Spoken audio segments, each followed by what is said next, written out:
Bien, seguidamente, como segundo ponente, tenemos a la ingeniera Joan Ticopa Lange, que viene representando a la Sociedad Peruana de Ingeniero Geográfico, Ecologista y Ambiental.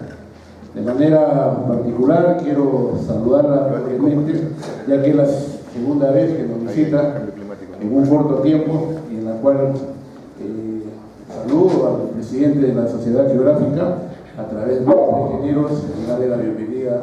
Y bueno, la ingeniera nos va a tocar el tema sobre cambio climático entre la ciencia y la política. Recibamos pues con una fuerte palma a la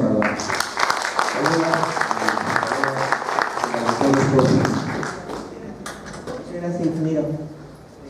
Yo estoy efectivamente por segunda ocasión en este colegio y contenta, feliz de contribuir con mis colegas y con los estudiantes. Yo creo que la solución a nuestros problemas radica en nuestros profesionales y sobre todo en aquellos que dominan la parte de ingeniería. De hecho, yo siempre tengo el lema, ¿no? Ingeniería es el camino. Tenemos como país muchas posibilidades en deporte, en gastronomía, y está perfecto. Pero yo creo que la ingeniería es lo que nos va a llevar nuevamente a los cielos. No solamente en Perú, Latinoamérica y el mundo necesita de ingenieros en general. Entonces, queridas amigas, queridos amigos jóvenes que están terminando los primeros años, necesitamos cada vez desarrollar masa crítica en la ingeniería.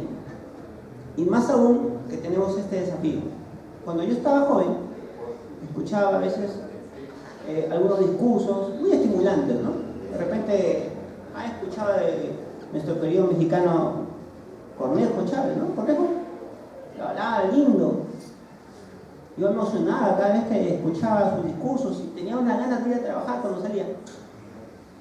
Pero cuando fueron pasando los años me di cuenta que las palabras, los discursos, las promesas son buenas. Necesitamos efectivamente que nos pongan la zanahoria. Pero nosotros tenemos que desarrollar conocimiento duro. No podemos quedarnos solamente que vamos a hacer A, B, C y pasarán los años y no hacemos. Tenemos que desarrollar capacidad para hacer realidad aquello que queremos construir en un futuro. ¿El cambio climático es una realidad? Bueno, hay muchas personas que piensan, ¿qué sigue, por favor? Que tal como estamos pronosticando los escenarios, no va a ser. O sea, tan dramática la cosa no va a ser. A eso le llamamos escépticos. Y para aquellos que dicen que las causas del cambio climático no tienen que ver necesariamente con el hombre, a eso le llamamos negacionistas. Frente al escéptico o al negacionista, no podemos hablar con un discurso técnico, porque a ellos lo que les mueve debajo de esa negación es el deseo de seguir con una extracción intensiva, con las prácticas mercantilistas que se vienen desarrollando internacionalmente, con la extracción de fósiles. Ese es el interés que hay detrás de esa negación o de ese excepcionismo. Entonces nosotros no podemos hablar con argumentos técnicos, porque ellos en realidad van a buscar siempre formas para distorsionar esos argumentos. Cuando estemos entre colegas hablemos de aspectos técnicos, pero cuando estamos con tomadores de decisiones tenemos que hablar con conceptos políticos. Y entonces ahora Naciones Unidas se ha dado cuenta, efectivamente el planeta no va a dar para más si seguimos en lo mismo. Entonces ha establecido una alternativa, digamos la alternativa, que le llaman los Objetivos de Desarrollo Sostenible. Es decir, si nosotros practicamos 17 objetivos, logramos cumplir determinadas metas para cada objetivo y la vamos midiendo con determinados indicadores, entonces podríamos crecer económicamente, pero al mismo tiempo generar riqueza para la gran mayoría de personas y ser amigables con el ambiente. Bueno, ese es el concepto del Objetivo de Desarrollo Sostenible. Pero eso es un concepto. Vamos a decirle a nuestros empresarios si lo internalizan. Lo que podemos lograr es que nosotros internalicemos primero eso y aplicarlo en nuestro trabajo cada vez que nos contraten para hacer una solución, para hacer un diseño, para lo que fuera. Tenemos que encontrar cómo aplicamos esos conceptos en nuestra propuesta. Finalmente, como país tenemos una obligación, ¿no? Lograr bienestar para nuestra población. ¿Y quiénes son los que van a lograr el bienestar para la población? Bueno, el que toma decisiones va a decir usted, busque la solución. Bien, entonces tenemos que desarrollar soluciones para eso. La que sigue, por favor. Ya nosotros hemos estudiado, pregrado, estos científicos desde 1800 han demostrado que el clima funciona bajo un modelo de sistema. Lo que sucede en un punto determinado afecta al otro punto y eso ya no lo vamos a discutir. Podemos ir repasando algunas historias, algunos hitos importantes en la física y nos va a ayudar a argumentar. Como profesionales, por supuesto, tenemos que conocer esos hitos, sí, y esos son la base para la cual nosotros vamos a discutir en otros planos.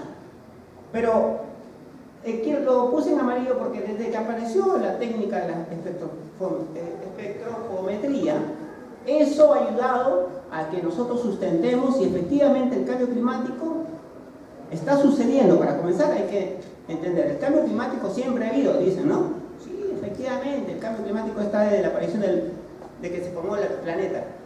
Pero en determinado momento hemos encontrado que ese cambio se está acelerando en tiempos tan pequeños que la única explicación para que eso ocurra es que hay un factor adicional al natural que lo está generando. ¿Y qué factor puede ser? Bueno, hay bastante evidencia, casi determinista, que es la actividad humana la que está influyendo en ese aceleramiento. ¿Qué sigue, por favor? Tal vez ustedes conozcan pues, que hay mediciones que datan de mucho tiempo, pero que hay dos lugares especialmente, el Mauna Loa, que es un observatorio que va midiendo cómo es que va incrementándose el dióxido de carbono, y había un punto tan distante en la Antártida que hacía lo mismo. Bueno, la curva de Kelvin, que es muy conocido este hombre, porque él dedujo que el incremento del dióxido de carbono era bien parecido a la tasa de combustión del fósil. Y él llegó a la conclusión que a la medida que estamos quemando combustibles fósiles, se va incrementando el dióxido de carbono. Bueno, eso fue hace muchos años y han seguido midiendo, y comenzaron a tomar en serio esas mediciones a tal punto que hoy día nos manejamos como el principal indicador. ¿Cuánto de carbono, cuánto de dióxido de carbono hay en nuestra atmósfera? Se supone que el punto de inflexión desde que el hombre comenzó a generar dióxido de carbono fue en la época industrial o preindustrial, donde teníamos una cantidad en la atmósfera de partes por millón. Bueno, eso lo hemos ido monitoreando y hoy día, sigue, por favor, le saqué la gráfica de agosto. Sí, esto es de agosto, fíjense. Aparentemente tenemos 411 partes por millón. ¿Qué significa eso? La teoría dice, si se duplica la cantidad de partes por millón, el clima entraría en un caos total. ¿No? Ya no tendríamos la forma de vida como la conocemos, no podría existir si se duplicaría esa cantidad. Bueno, el tope, el punto inicial fue 280 ppm. Hoy día estamos en 411, pero esta medición fue a 3.400 metros. Si vamos a las mediciones que están a nivel del mar, dicen que estamos en 406, 407. El hecho es que el dióxido de carbono viene aumentando a 2.5 por año. ¿Me que sigue, por favor? Y si eso va subiendo, ¿qué relación tiene? ¿Qué importancia puede tener? Bueno, los teóricos dicen la relación principal de que el dióxido de carbono aumente es que incrementa la temperatura de la atmósfera. Eso es lo principal. Si se incrementa la temperatura de la atmósfera, entonces todo el equilibrio climático cambia. Entonces, los que critican esto dicen, pero ¿cómo puede ser que un gas tan pequeño, porque ustedes saben que la atmósfera, el dióxido de carbono es pequeñísimas cantidades, ¿no? ¿Cómo puede ser que esta pequeñísima cantidad influya sobre el sistema? Nosotros entendemos que una respuesta de ese tipo puede dejarnos un poco en duda, ¿no? Pero resulta que para esos surgió la técnica, la ingeniería, y han profundizado efectivamente cómo una pequeña cantidad de micras de un elemento en la atmósfera puede cambiar todo el sistema. ¿La que sigue, por favor? Y entonces, fíjense, aparentemente nosotros hemos tenido la línea roja, es la forma como va moviéndose el clima, la temperatura, y la línea azul dice de que ha habido épocas en las cuales hemos estado con temperaturas más altas incluso que la actual, y no muy lejanas, hace unos cuantos años atrás, unos cuantos siglos. ¿Cómo puede ser entonces? Si nosotros quisiéramos saber, por ejemplo, acá en Ica, cuál es la tasa de mortalidad neonatal, podríamos obtener unos registros y tener una cantidad. Pero podría ser que otra persona haga un registro más fino y arroje otra cantidad. ¿Cuál es la verdadera? Fíjense, nosotros no vamos a estar pensando en los errores pequeños con respecto a la tasa global. Puede ser que hemos tenido temperaturas más altas hace unos años, pero lo que importa es mirar geológicamente cómo se ha comportado la temperatura a lo largo de miles de años. Y con respecto a eso no hay duda. ¿La que sigue, por favor? Parece que falta una diapo, pero les quiero comentar que la cantidad de temperatura que ha subido en el tiempo geológico se ha incrementado como nunca antes pudo haber sucedido. Entonces, eso nos hay dice... una diapositiva en la esquina, no sé si el azul. No, esta está con el dióxido de carbono que ahorita paso a explicar, pero el incremento de la temperatura sí es una realidad. Ya todos nuestros equipos que miden nos advierten que la temperatura se ha incrementado. Y la razón de ese incremento se postula que es el dióxido de carbono y el metano y dióxido de nitrógeno, pero el carbono principalmente. Pero usted, ¿cómo puede decir que el carbono efectivamente es el que está contribuyendo al calentamiento de la atmósfera? Bueno, se hicieron algunas hipótesis, algunas matemáticas, pero desde que los satélites comenzaron a analizar en el infrarrojo, ustedes saben que el principio es el Sol calienta la Tierra irradia calor desde abajo y sube. Pero en algún punto determinado la atmósfera detiene ese calor y hace que tengamos ese llamado efecto invernadero. ¿Qué hace que se detenga ese calor? Bueno, el dióxido de carbono. ¿Y cómo lo demostramos? A través de esta gráfica, que es muy importante. Estoy dejando la fuente para que después los demás puedan seguir investigando, los jóvenes. El infrarrojo va desde 0.7 micras hasta 1 milímetro, pero cuando llega a una longitud de onda de 15 micras, se detiene, que es donde está funcionando el dióxido de carbono. Ahí entonces tenemos una evidencia técnica, con la cual nosotros sustentamos científicamente de que el dióxido de carbono a una determinada longitud de onda comienza a vibrar, y ustedes saben que las moléculas cuando vibran, lo que hacen es, la energía que capturan, la devuelven. En este caso, no permiten que salga al espacio, sino la regresan a la Tierra. Y así va calentando la atmósfera. ¿Qué sigue, por favor? Pero, ¿y qué más hay de información que nos pueda ayudar? Miren, resulta que el carbono que hay en la atmósfera tiene sus isotipos. Hay un isotipo que es el carbono 14. ¿Qué duración de vida tiene el isotipo carbono 14? Más o menos 5.700 años. Quiere decir que un isotipo de carbono puede estar en la atmósfera 5.700 años y después se convierte en nitrógeno 14. Y los fósiles no tienen carbono 14. Si aumenta el carbono en la atmósfera, pero el carbono 14 no, ¿de dónde podría provenir?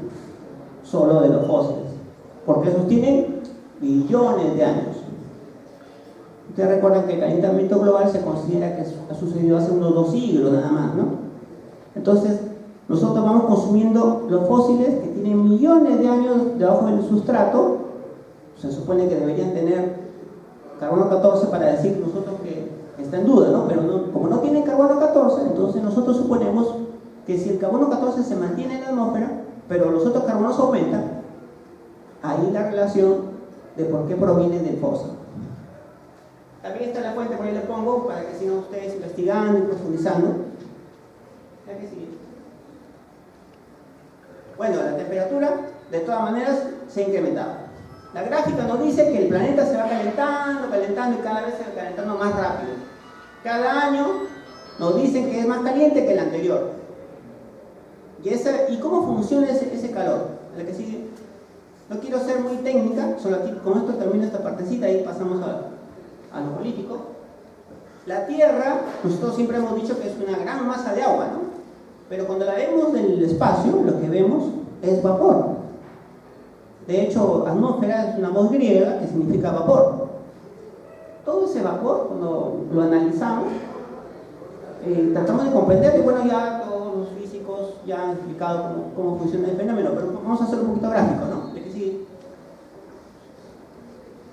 La atmósfera es una gran columna, pero lo que importa son los primeros 12.000 metros, porque ahí está la troposfera. Y en la capa troposfera es donde funciona todo el sistema climático. Por ahí alguien puede decir, pero a 15.000 la temperatura es distinta. Sí, pero a 15.000 ya no tenemos que ver con clima. Hasta 12.000 nos manejamos el tema climatológico. Fijémonos en la troposfera. Pero ¿qué sucede? La troposfera es poco densa. Y como es poco densa, su capacidad calorífica, ustedes ahí tienen dos flechitas para que se den cuenta, como es que la atmósfera, su capacidad calorífica es baja, y por consiguiente es muy sensible a un estímulo de radiación. Lo contrario pasa con el océano, que tiene una capacidad calorífica totalmente contraria, y más bien cuando hay una influencia térmica es bien lento, bien lento. Por eso es que la superficie del océano, los primeros 100 metros, esa temperatura obedece a procesos que han durado 10 años, por ejemplo. Si profundizamos un poquito hasta los 800 metros, esa influencia puede haber tomado unos 100 o 200 años, 1 o 2 siglos. Si vamos más al fondo, de hecho si llegáramos al fondo del océano, ahí estarían los rastros de nuestra historia climatológica. Bueno, ¿qué sucede? Que los primeros 100 metros le contagia a la atmósfera la temperatura. De hecho, es un sistema, la tropopausa y la superficie planetaria, que sigue, la superficie del océano, perdón, hace un sistema que se acopla térmicamente. Entonces, si ese sistema tiene una temperatura igual, es el mejor indicador para que nosotros conozcamos cómo se está desarrollando la temperatura de la atmósfera, que es la misma del océano, de los primeros 100 metros, como indicador de cambio climático. Recordemos que hasta 800 metros esa temperatura obedece a los últimos 2 siglos. Y como el cambio climático es más o menos de esa fecha, esa temperatura nos va diciendo cómo se va comportando el planeta en este fenómeno que nosotros llamamos cambio climático. Bien, la que sigue. Con eso creo que es suficiente la parte técnica. Ahora vamos al asunto político, ¿no? ¿Quién contribuye con el calentamiento global? Bueno, los países que emiten gases de efecto invernadero, ya lo dijo nuestro colega anterior. ¿Perú emite? Sí, Perú emite.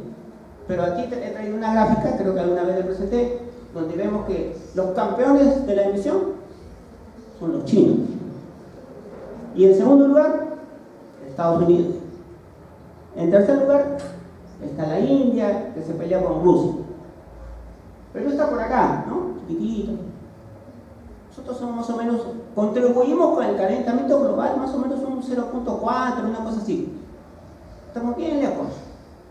Sin embargo, la que sigue, nos hemos comprometido a través de la firma del Acuerdo de París a que vamos a reducir ese pequeño porcentaje que nosotros contribuimos al calentamiento global, ese pequeño porcentaje nosotros nos hemos comprometido a reducirlo en un 20% de aquí al 2100. Y si nos ayudan económicamente, lo vamos a reducir en 30%. Pero si no nos ayudan con nuestros presupuestos, lo vamos a reducir en 20%. Ese es el acuerdo principal. Es cierto que nosotros a ese conjunto de acuerdos le hemos presentado a la Convención Marco y le llamamos nuestras contribuciones nacionales determinadas, y que hemos incluido temas de adaptación, eso es cierto.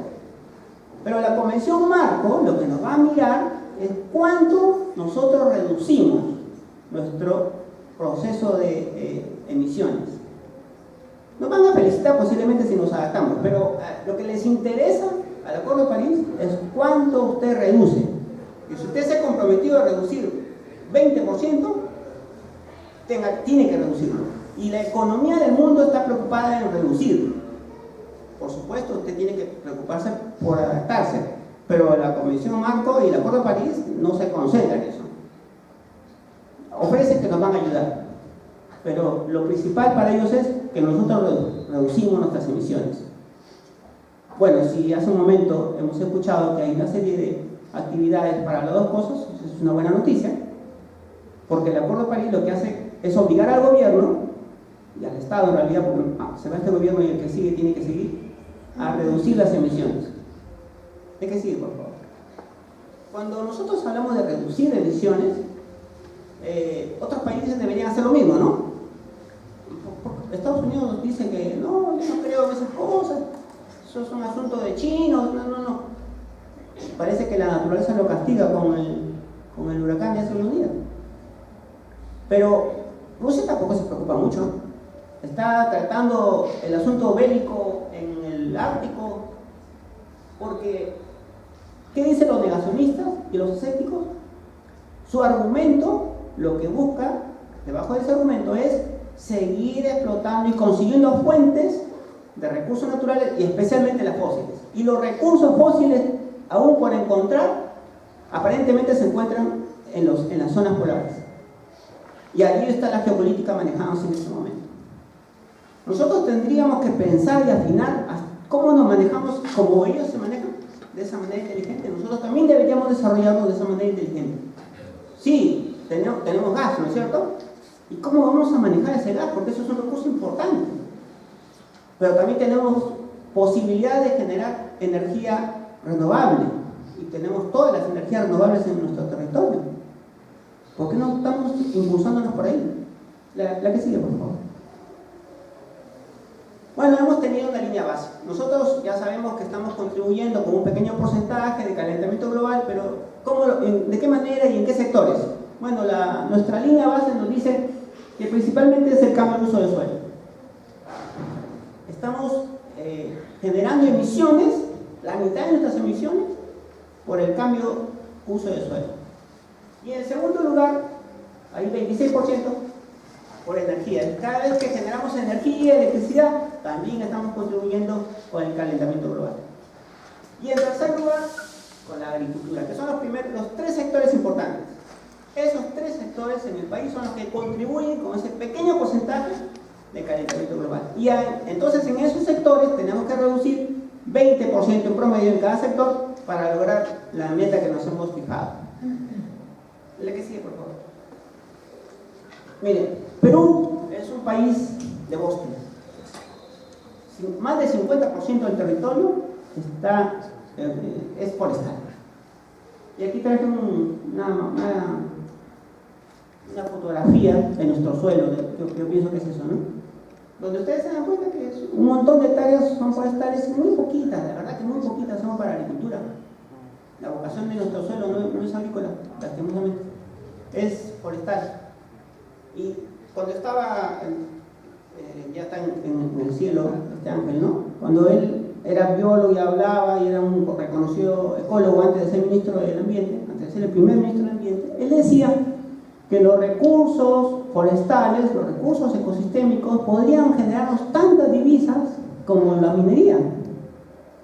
Entonces, que estamos perdiendo oportunidades, claro, pues si la mitad de nuestro territorio es el bosque, ¿por qué no aprovechamos sustentablemente los bosques? Cuando uno dice cambio de uso del suelo, ¿qué significa? Deforestación. Y nos dicen, ¿no? Deforestación es el problema. Claro, uno puede decir, cada vez que sacamos un árbol, estamos deforestando. La deforestación no se da por sacar árboles, es decir, para la industria maderera. La deforestación se da por dedicar tierras de bosques a agricultura migratoria. Ese es el principal factor que genera emisiones de dióxido de carbono.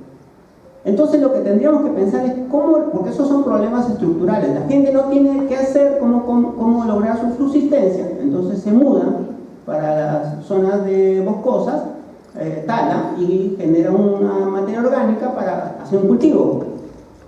Pero tienes otras posibilidades. ¿Por qué haces eso? Porque no conocen. Pero tenemos un montón de ingenieros, ¿no?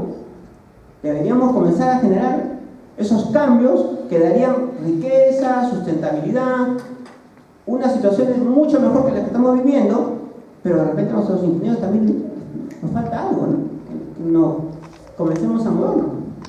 ¿De qué sirve?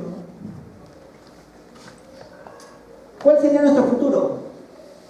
Bueno, desde el principio, cuando nosotros hemos venido a poblar la Tierra y hasta la fecha, han pasado millones de años, nos hemos ido adaptando. Es decir, tenemos en nuestra naturaleza la capacidad de adaptarnos. Lo que sucede es que los cambios ahora, los cambios climáticos son tan rápidos que nuestra capacidad de adaptación es muy lenta con respecto a esa velocidad. Por eso, culturalmente y socialmente tenemos que desarrollar estrategias de adaptación. Al Acuerdo de París y a la Convención Marco de las Naciones Unidas, el tema de adaptación no es su preocupación. Entonces nosotros como país sí tenemos que desarrollar estrategias de adaptación. Nosotros como regiones tenemos que desarrollar nuestras estrategias de adaptación. A nivel local tenemos que desarrollar nuestras estrategias de adaptación. ¿Quiénes deben liderar estas tendencias de adaptación? Bueno, son varios sectores, pero yo creo que el colegio bien lo puede hacer. Yo creo que el comité, ¿saben? Nuestro ingeniero, ese comité creo que debería comenzar a convocar a diferentes profesionales y comenzar a pensar cómo logramos adaptación, cómo generamos ciudades resilientes, cómo desarrollamos actividades resilientes. Eso es el motivo, creo que es el motivo principal que debe guiar nuestra acción. El tema de mitigación, sí, por supuesto también, pero principalmente en adaptación. La que sigue. Ya ustedes, antes veíamos estas fotos como una cosa lejana, ¿no? Que pasaba en Asia, Japón, Europa, Estados Unidos. Pero ahora ya la vemos casi más cerca, cada vez más cerca. La hemos experimentado y no es raro pensar que va a volver a suceder. Es más bien, lo más probable es que va a volver a suceder. Si ya nosotros hemos experimentado y si pensamos si deseamos que no vuelva a suceder, nos quedamos con el deseo de que no vuelva a suceder, creo que es la menor de las opciones que debemos asumir.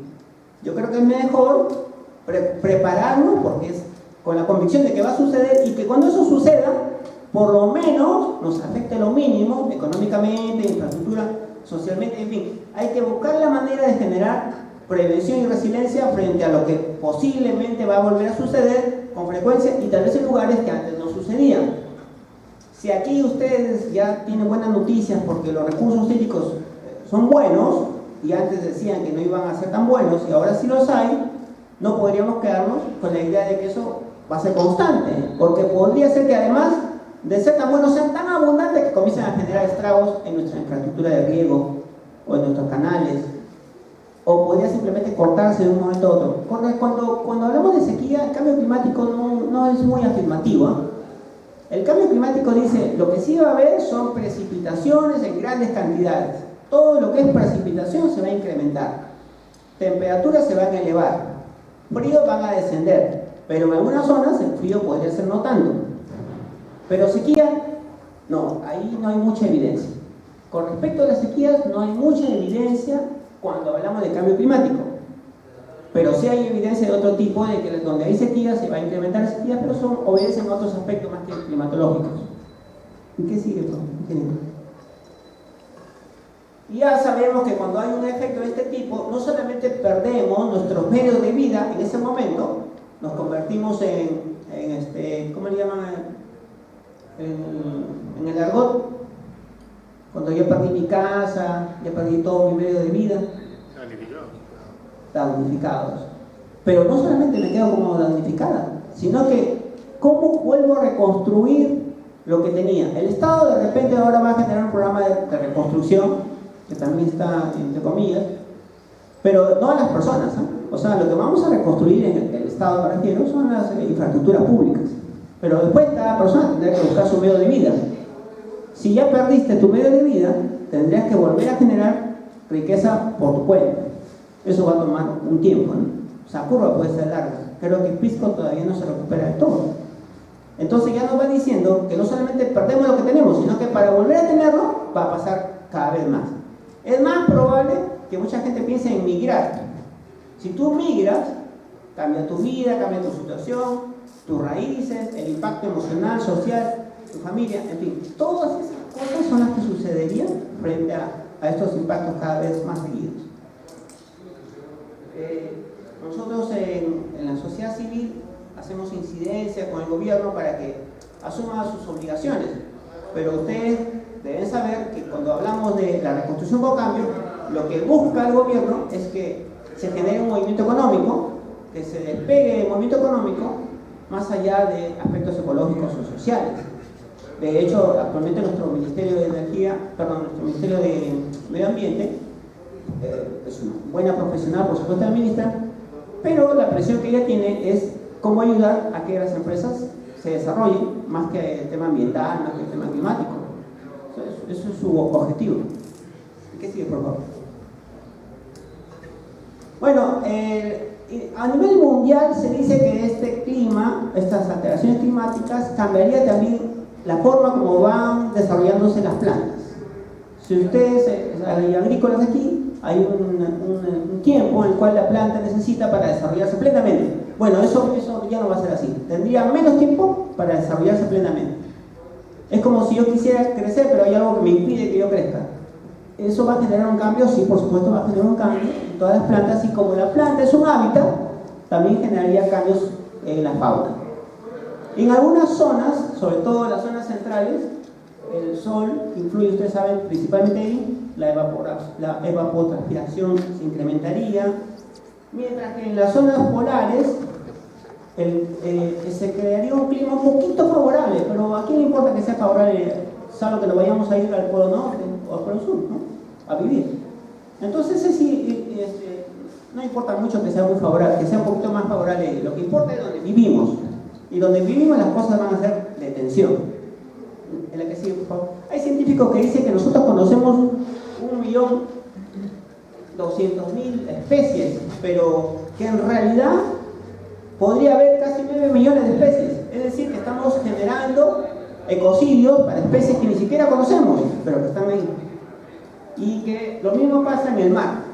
Conocemos una cantidad de especies, tenemos la taxonomía, pero existen muchísimas más que no conocemos y que también estarían siendo afectadas. En otras palabras, estamos matando animales, plantas, que no nos damos cuenta. Todo eso, por los efectos del clima, sí sería por los efectos del clima. Y nuevamente, si nosotros contribuimos con los efectos del clima, estamos contribuyendo entonces con este ecocidio. Ya que sigue, por favor. Bueno, todos estos cambios son, como ya conocen ustedes, cuando hablamos de un sistema, lo que pase aquí va a tener efectos abajo, en el norte, en el sur. No hay forma. Creemos que nosotros nos vamos a librar. Yo tenía una amiga que me decía, yo me meto en mi casa y lo que pasa afuera no me interesa.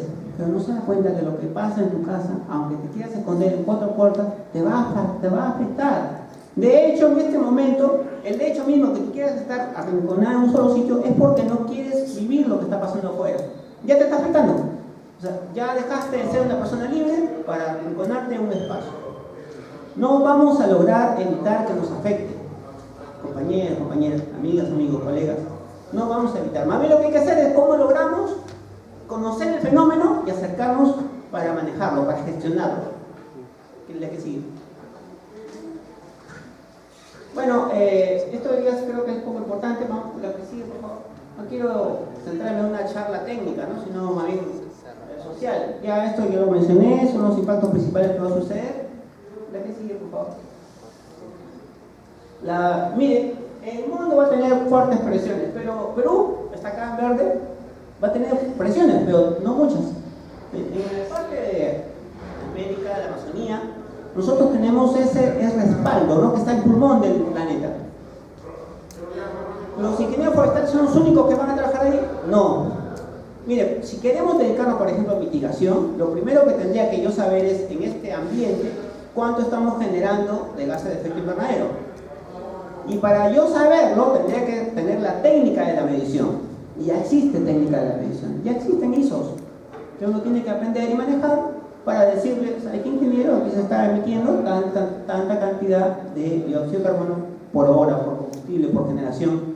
Esa data que se pueda llevar a cualquier localidad, en agricultura, en energía, en fin, eso yo creo que los jóvenes deberían comenzar a desarrollar. Tienen que aprender la metodología y una vez que la aprenden, tienen que plantearla. Y entonces ya tendríamos datos locales, lo mismo que metodología, ¿no? Nosotros escuchamos que hay una temperatura que está incrementándose a nivel global. Sí, pero es a nivel global. No necesariamente significa que eso pasa en Ica. No necesariamente significa que eso pasa en Pisco o en Lima mismo. Tenemos que desarrollar mediciones locales. Esos climas locales no necesariamente son los mismos que la media global. Entonces tenemos que impulsar esas mediciones. ¿Eso cómo nos va a conducir? ¿Esperaremos que el gobierno nos dé un presupuesto para eso? ¿O buscaremos que una ONG nos financie eso? Ahora la tecnología abunda, queridos colegas, que nosotros con unos cuantos soles podemos armar una pequeña estación y comenzar a tener data. La tecnología que se ha sentido evolucionó tanto que no se necesita grandes inversiones. Pero las consecuencias de tener esa información sí es importante. Y eso sí va a generar riqueza, si en que ustedes la manejan. Si yo tengo mucha data, muchos datos, la construyo, hago una propuesta y eso lo convierto en una información. El que toma decisiones necesita esa información. Pero no puede haber información si no tenemos levantamiento de data. Y la cantidad de levantamiento de data que se necesita es para dar trabajo a cada uno de los presentes y más allá. Faltaría incluso. Solo que hay que ponernos a trabajar en eso. ¿Ya que sí? Bueno, en el Perú nosotros tenemos que hacer frente a un problema de salud. Los vectores y los microorganismos se están desarrollando en nuevos climas. En salud sí tenemos que afrontar estas, llamémosle, no conocemos exactamente cuál es la tendencia, pero tenemos una aproximación. Entonces las incertidumbres en salud son fuertes. Aquí tenemos que desarrollar bastante. De hecho, yo creo que aquí en la División Regional de Salud de Ica debe tener ya sus problemas, ¿no? Porque como aquí la temperatura es bien alta, tiene que haber seguramente algunas tasas distintas a las... Una víctima presente. Aquí ¿quién será el director regional de salud? No sé si está presente, ¿verdad? O bueno, yo creo que ahí podemos trabajar de la mano, ¿no? Ingeniero, o sea, el colegio de la mano con la División Regional de Salud y otras entidades, porque se necesita mantener. Una persona saludable es una persona productiva. Si una persona no es saludable no puede trabajar. Hay que seguir, por favor. Y lo que le mencioné, ¿no? La capacidad de adaptación existe. Nosotros tenemos la capacidad de adaptación. Ahora lo que tenemos que hacer es desarrollarla y acelerarla. La que sigue, por favor. Se ha determinado que los grupos vulnerables, ya los conocemos todos, son los niños, los adultos mayores y, bueno, las mujeres. De hecho, en la Estrategia Nacional de Cambio Climático contempla el enfoque de género. Así que nosotros, de alguna manera, podemos aprovechar, ya que nos mencionan, para generar algunos cambios en el cambio climático, porque el presupuesto del enfoque de género implica que la mujer tiene que verse beneficiada en la creación de resiliencia. Bueno, eso es una herencia que nos han dejado las mujeres que están sufriendo en otras partes del planeta, pero aquí aprovechemos eso, ¿no? Aquí sí. Y también importante lo que mencionó el expositor anterior. Todo lo que hagamos en temas climáticos y ambientales efectivamente deben ser conversados con el Ministerio del Ambiente, pero como no es el único, tenemos que pensar, si el problema de las emisiones es el transporte, entonces tenemos que hablar con el Ministerio de Transporte.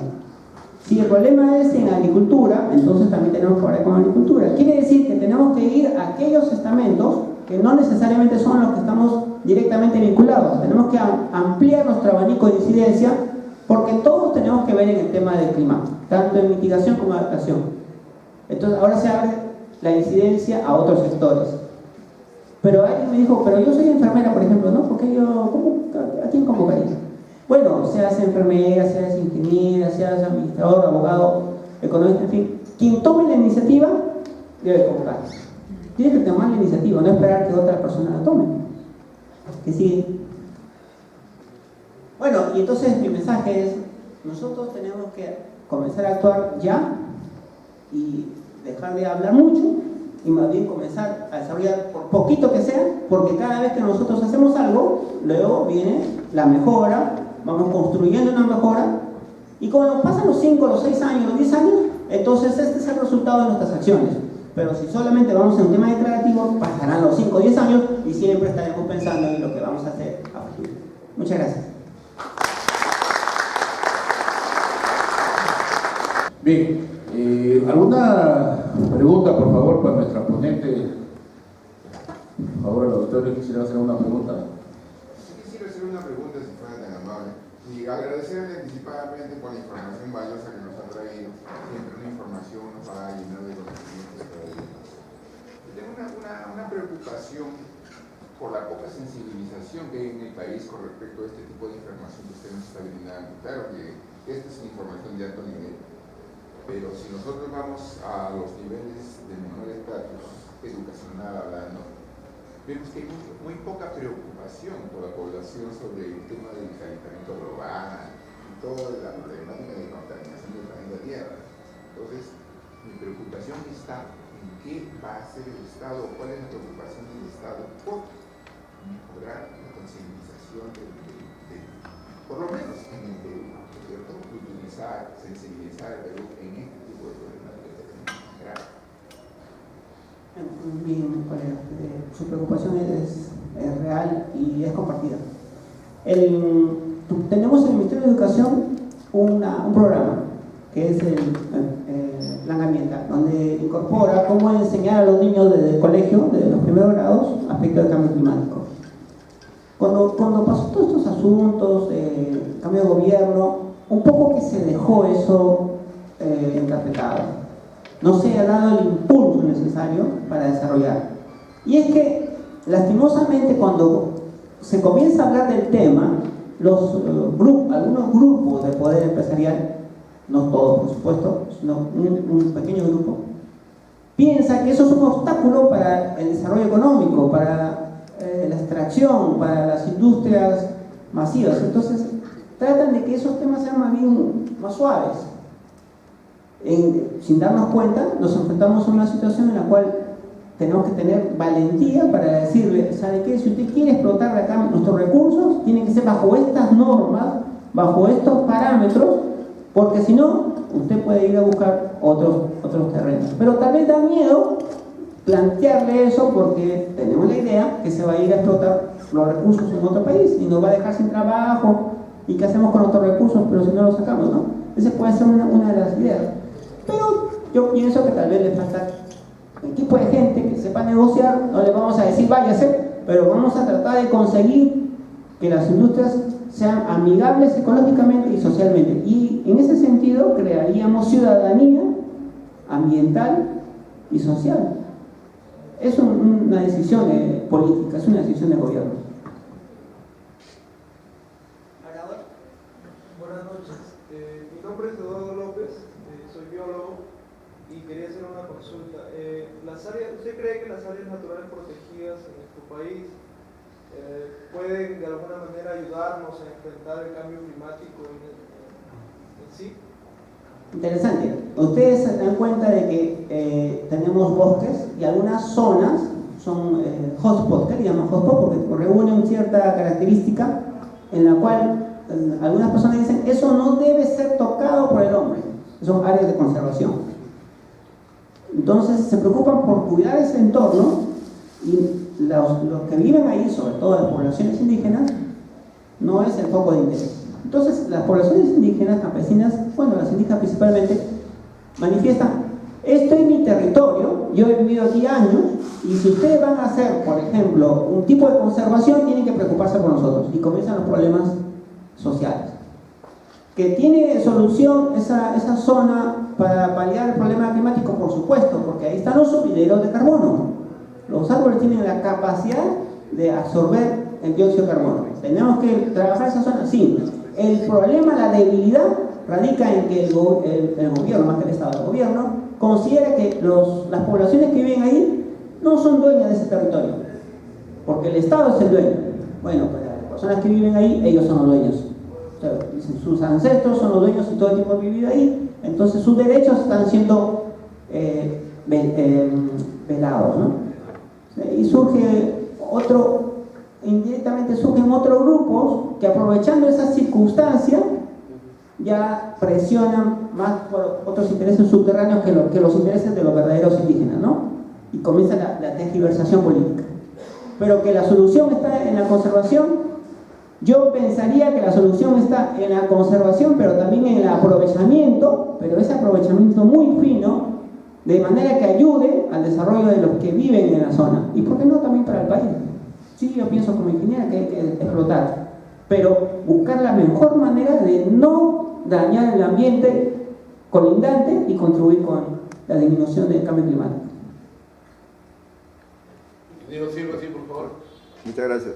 Según el gráfico que nos ha mostrado, se aprecia que el país que más produce CO2 es la China, según ha señalado, ¿no?